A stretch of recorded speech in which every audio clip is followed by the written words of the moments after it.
My stepfather moved his daughter into my room without warning, then told me to leave my own home.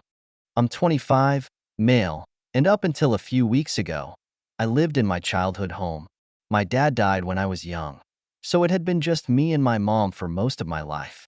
I went to college locally, saved money by staying at home, and we had a good system going.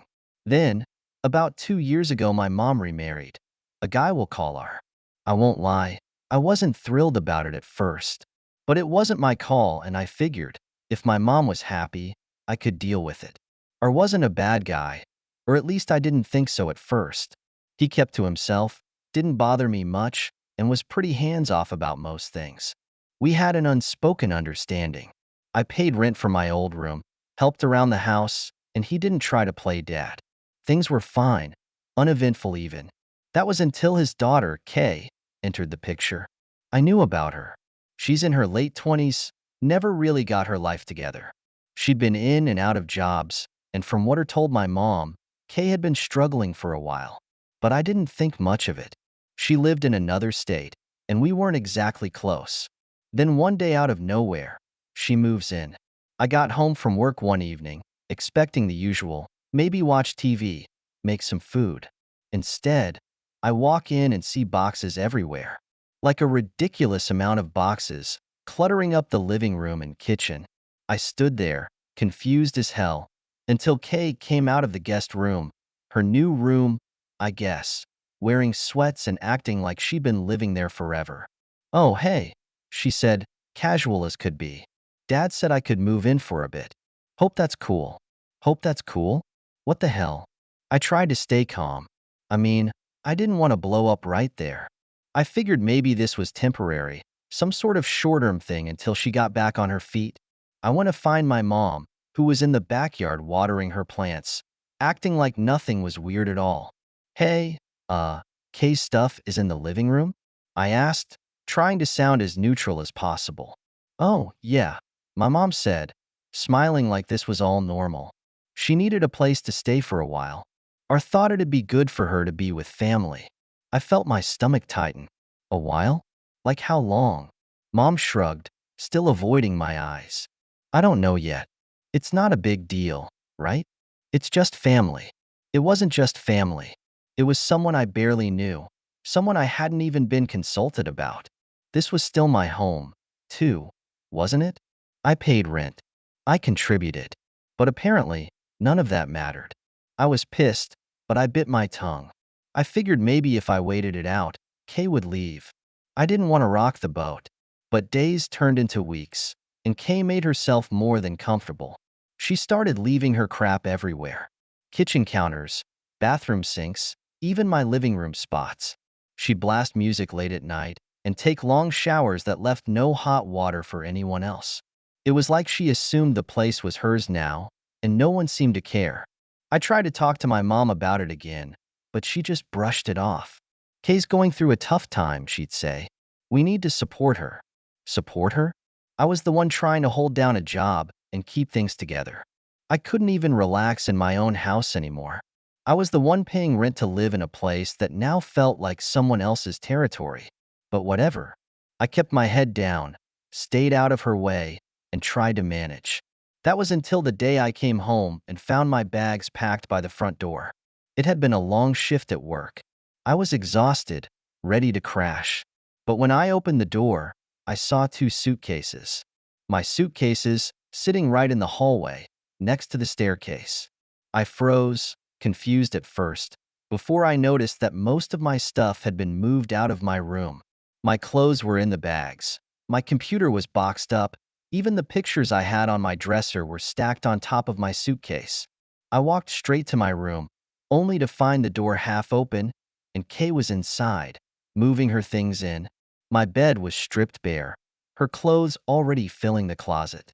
She glanced at me, completely unfazed, like this was just another day for her. "What the hell is going on?" I demanded, my voice tight with disbelief.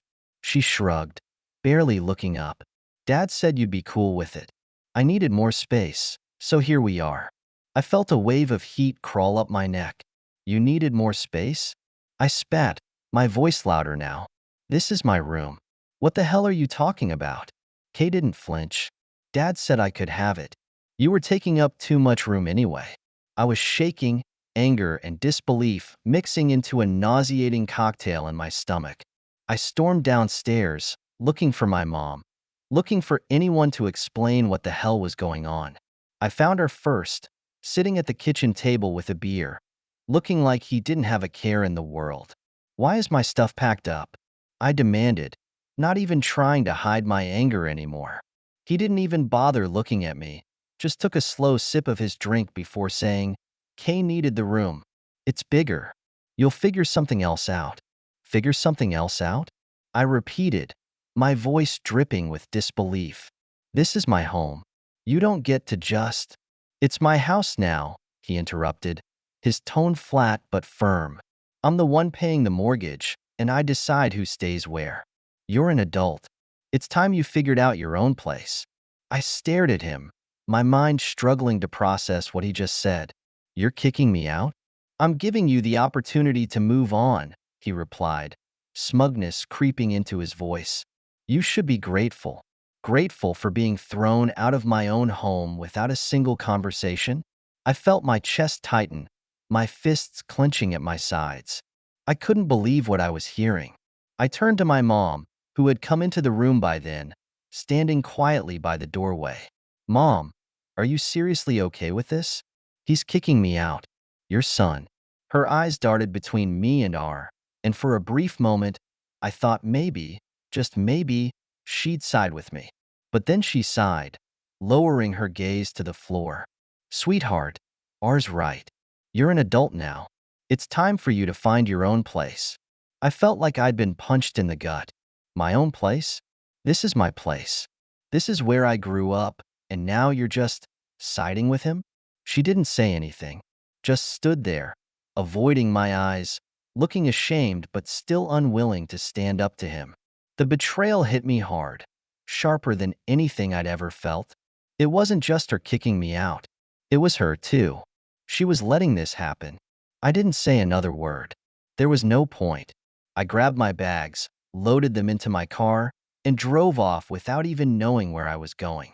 I ended up crashing at a friend's place that night, trying to process everything that had just happened. The next few days were a blur. I barely slept. All I could think about was how my own mother, the person I'd always trusted, had chosen R and K over me. The man she'd married 2 years ago had more say in the house than I did.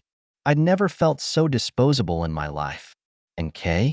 She got exactly what she wanted. My room, my space, my life. I heard from mutual friends that she was settled in, not even caring about the mess she'd left behind. No one in that house seemed to care that I was gone. I thought about confronting them again, storming back into that house and demanding my space back, or at least an explanation. But what would be the point? They'd already made it clear where I stood. I was out, and R had one. Still, I couldn't shake the feeling that I needed closure. So, a few days later, I called my mom. It was the first time we'd spoken since I left. The conversation was awkward at first. Small talk, like neither of us wanted to acknowledge the elephant in the room. But eventually, I couldn't hold it in any longer. Why did you let him do it, Mom? I asked, my voice quiet but full of the hurt I'd been holding in. Why did you let him kick me out? There was a long pause on the other end. I could hear her breathing, could almost picture her biting her lip the way she does when she's nervous. I thought it was best for everyone, she finally said, her voice shaky. You're old enough to make it on your own, and Kay, she needed help. Or thought it would be good for you to start fresh. Start fresh? That was the excuse? I wanted to scream, to tell her how abandoned I felt, how she'd chosen a man and his daughter over her own son. But all that came out was a bitter laugh, like I couldn't believe what I was hearing. Good for me? I said, my voice cold now. You think throwing me out of my own home without even asking me is good for me? Her silence on the other end felt like a confirmation of everything I feared. She didn't know what to say, because there was no good reason. She hadn't fought for me. She'd let her decide, and I was just collateral damage. I didn't want it to be like this, she finally whispered, almost pleading with me to understand. R said you'd be fine, that you'd land on your feet. R said?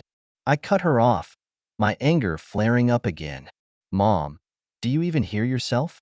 Since when does he get to decide anything for me? I'm your son. Or does that not matter anymore? There was another heavy pause.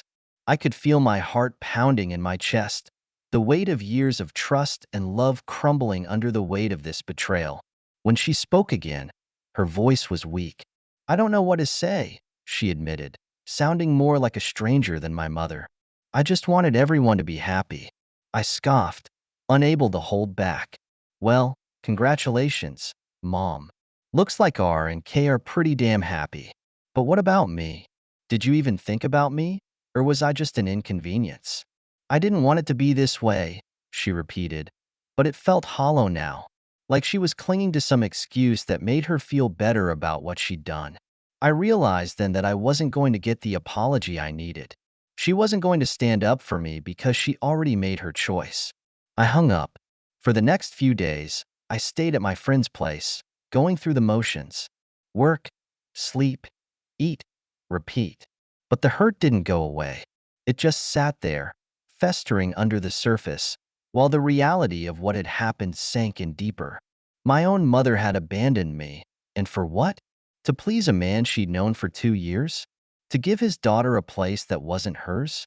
The worst part? The house wasn't even ours. It was the house my dad had bought, the house I'd grown up in, filled with memories of a time before things got complicated, before my dad died, and before it came in and took over like he owned the place. And now, my room, my life, was being treated like it didn't matter. Like I didn't matter. I thought about going back. I thought about showing up one day and demanding they explain themselves to my face. But what would that accomplish? R would just throw his weight around again.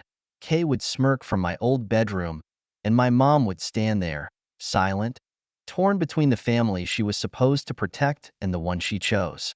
But then, something happened that I didn't expect. I got a text from R.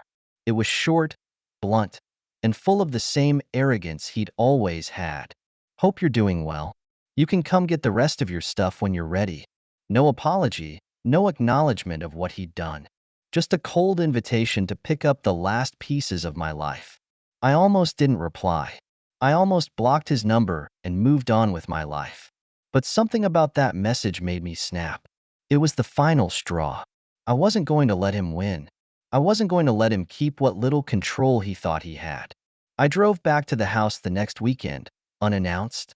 The same house I grew up in now felt foreign, like I was walking into enemy territory. My heart pounded as I parked in the driveway, the place I used to call home, now looking like a stranger's. I walked in through the front door, because honestly, what were they going to do?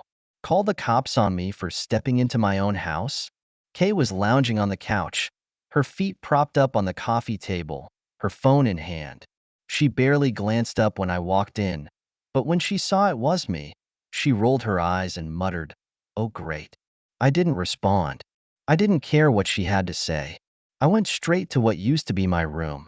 The door was half closed, but as I pushed it open, I felt this wave of emotions crash over me. All my stuff, everything that had once filled this space was now shoved into a corner. My bed had been replaced with hers. My posters, my shelves, my old desk, they were gone. And in their place was her life, her mess, her intrusion. I started packing up the rest of my things in silence. Kay didn't bother helping, of course. Why would she? It was clear she had already claimed victory. R was nowhere to be seen. And my mom? Well, I didn't even know if she was home, but she certainly wasn't making an appearance. As I loaded the last box into my car, I stood there for a moment, staring at the house. It hit me then. This wasn't my home anymore. It hadn't been for a long time.